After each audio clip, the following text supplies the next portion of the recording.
And now a word from the colonies. Blimey, what just happened across the pond?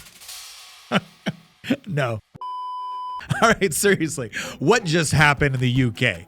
I mean, why is it the two major political parties, the ones that have dominated British politics for decades, both just got smashed in the latest round of councilors elections, and what does it mean for the future of the UK? But first, let's give a quick explanation emphasizing the who, what, where, when, and of course, the why.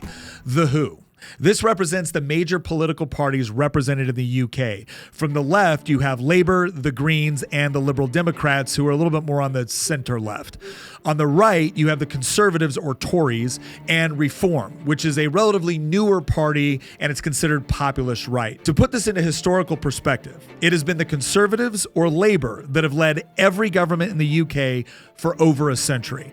Now, the what and the when is the last round of councilors elections that took place earlier this month.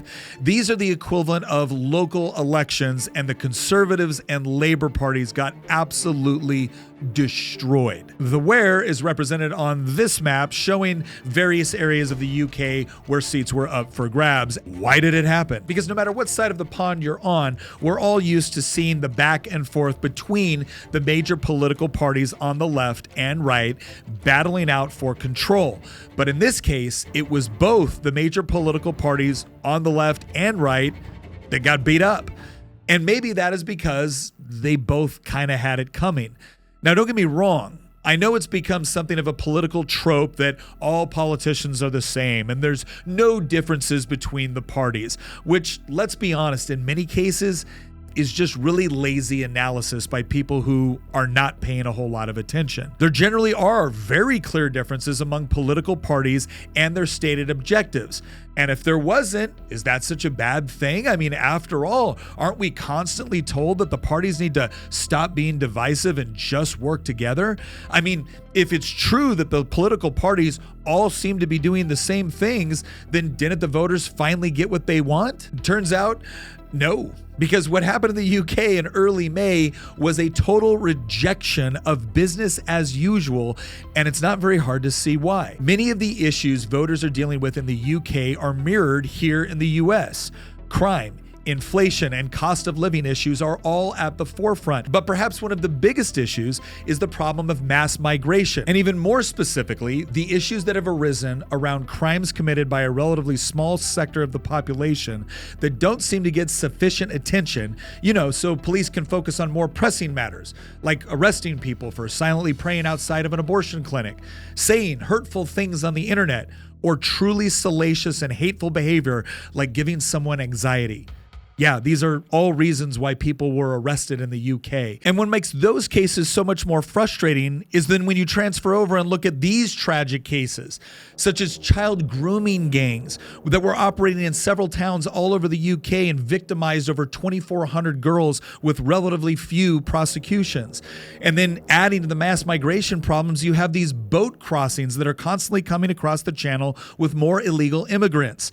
And then you look at the way that the police actually enforce the law, and many Brits seem to be living in a two-tiered police system. And all of these things were presided over by both Labour and Conservative Party governments. And it looks like people are finally done with both of them. We saw the first demonstration of brewing discontent with the parliamentary elections in 2024, which gave Labour a sizable victory, but also saw a huge shift toward the Reform Party and away from the Conservatives. This latest election result signifies that while the right is going toward reform, the left appears to be going toward the more centrist, or at least that's how they advertise themselves, liberal Democrats. In short, it appears that we are witnessing a major rejection, not just of one side or the other, but business as usual.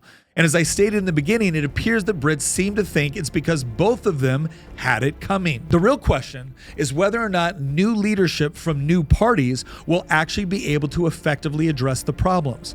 And we won't know the answer to that question until they gain enough power to actually deliver on their promises. But one thing is for certain, the UK has definitely turned a corner, and voters in the UK are tired and will no longer accept one party saying one thing and doing the opposite. opposite.